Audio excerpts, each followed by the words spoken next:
describing what's happening as it goes along. The group that they are using to front the street demonstrations is called the FPI. The FPI is what are known in Indonesia as Preman, street thugs. They were created by the Indonesian army and police shortly after the fall of Suharto in order to do killings. U.S.-backed dictator. Yes, in order to do repression and, when needed, killings on behalf of the army without the army having to take responsibility for it. And they would do it under the banner of radical Islam, kind of diverting attention from the fact of army and police sponsorship behind it. This group, the FPI, has been implicated in attacks on mosques.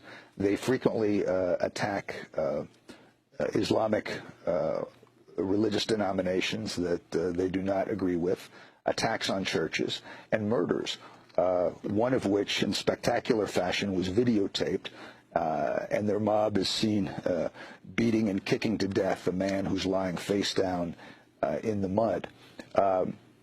They openly call for the hanging and murder of various politicians who displease them.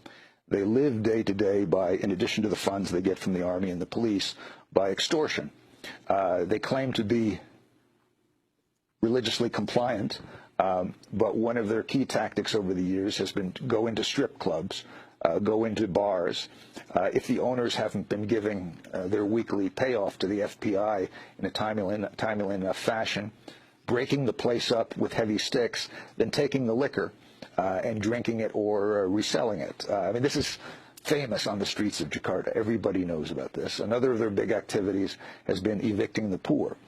They would be rented out to army, police, rich developers, landlords, in order to violently evict poor people so that their homes could be demolished and used for other purposes. The group also happens to be listed by Western intelligence, including ASIO, the Australian Intelligence Service, as a violent extremist organization, the term they use for terrorists.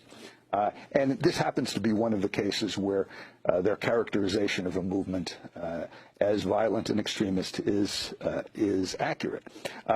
This group FPI also has numerous connections to ISIS.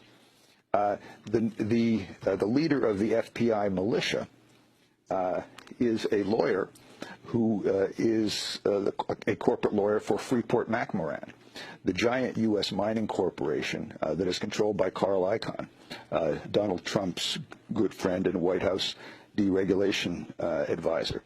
This lawyer, his name is Munarman, he represents a local corporate front for Freeport, and he is there presiding over the militia, as the FPI militia, as they commit violence, and standing next to the FPI leaders as they call for the death by hanging of Jakarta's governors.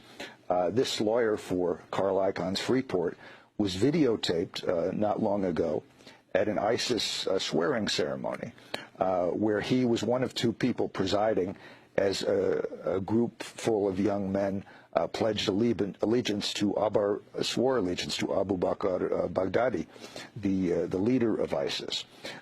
The program of massive street demonstrations aimed at ultimately bringing down the Jokowi elected government has been endorsed by Indonesians who have gone to Syria and joined up as ISIS fighters, as they describe themselves, etc.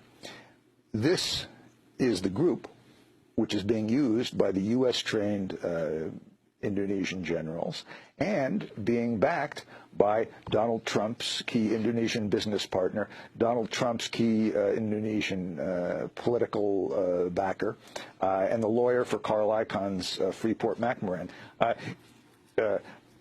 Maybe it was about a year ago, we did a short segment on Democracy Now! Regarding the fact that one of these figures, Fadli Zon, the politician who was involved in this coup movement, he appeared at Trump Tower along with Donald Trump. This was shortly after Trump launched his presidential campaign.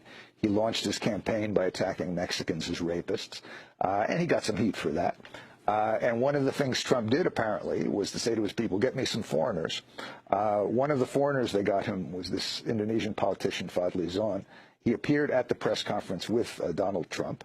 For doing so, he was fiercely attacked by the Grand Imam of the Indonesian mosque here in New York City. A very courageous act, by the way, by that imam, given the fact that Fadli Zon is not just a politician, but is also the right-hand man of General Prabowo. Prabowo is the most notorious mass-killing general in Indonesia. He was also the general who was the closest protege of the U.S. Pentagon and intelligence during his military career. So Fadli Zon was attacked by Prabowo was instrumental in East Timor.